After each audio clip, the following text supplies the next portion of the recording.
रहा है। इस बार लुईस कू अपनी पिछली छवि को पूरी तरह से बदल देता है और एक गरीब जासूस बन जाता है जो व्यभिचारियों को पकड़ने में माहिर है। अप्रत्याशित रूप से इस दिन उसे एक ऐसा काम मिलता है जिसके लिए वो घर से बाहर नहीं जा सकता। मैं आपसे किसी को खोजने में मेरी मदद करने के लिए कहता हूं। महिला अपने 30वें दशक में है। उसका नाम क्वान विंग काम है।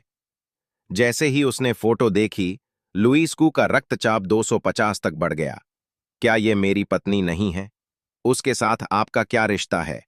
मेरी गर्लफ्रेंड क्लाइंट को शक था कि उसकी गर्लफ्रेंड के पास बाहर कोई दूसरा आदमी है और वो चाहता था कि लुईस कू उसे व्यभिचारी को खोजने में मदद करे। उसे पता नहीं था कि व्यभिचारी उसके सामने ही था। लुईस कू ने टेबल पलटने की इच्छा का विरोध किया। वो दांत पीसते हुए पूछता रहा, क्या तुम्हारा उसके साथ कोई रिश्ता रहा है या ऐसा कुछ? तुम्हें क्यों शक है कि उसके पास दूसरे आदमी हैं? फिर हर रात आधी रात से पहले वो कहती थी कि वो घर जा रही है। तब लुईस कू को याद आया कि पिछले 3 महीनों में ऐसा लगता था कि उसकी पत्नी हमेशा हर दिन आधी रात को घर आती थी। उसे अचानक लगा कि वह उसे धोखा दे रहा है, लेकिन उसे अपने दरवाजे पर पहुंचाए गए पैसे को मना नहीं करना चाहिए था। वह इतना गरीब था कि उसने फिर भी कमीशन स्वीकार कर लिया। हमारी जासूसी एजेंसी निश्चित रूप से आपकी जांच में मदद करने की पूरी कोशिश करेगी, लेकिन कोई परिणाम नहीं हो सकता है।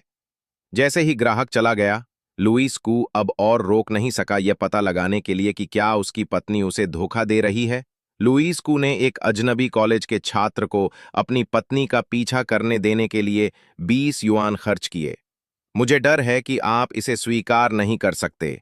अगर मुझे कुछ भी पता नहीं है, मैं वास्तव में इसे स्वीकार नहीं कर सकता। काम से छुट्टी मिलने के बाद अपनी पत्नी की सतर्कता को कम करने के लिए लुईस कू ने जानबूझकर उसे फोन किया और झूठ बोला कि वो शाम को अपने दोस्तों के साथ फुटबॉल का खेल देखने जा रहा है। ये सब करने के बाद वो कार्यालय की ओर भागा और कॉलेज के छात्र से समाचार के लिए घबराहट से इंतजार करने लगा। अप्रत्याशित रूप से इस समय दरवाजे पर एक और व्यवसाय आया। ग्राहक एक प्रोग्रामर है जिसका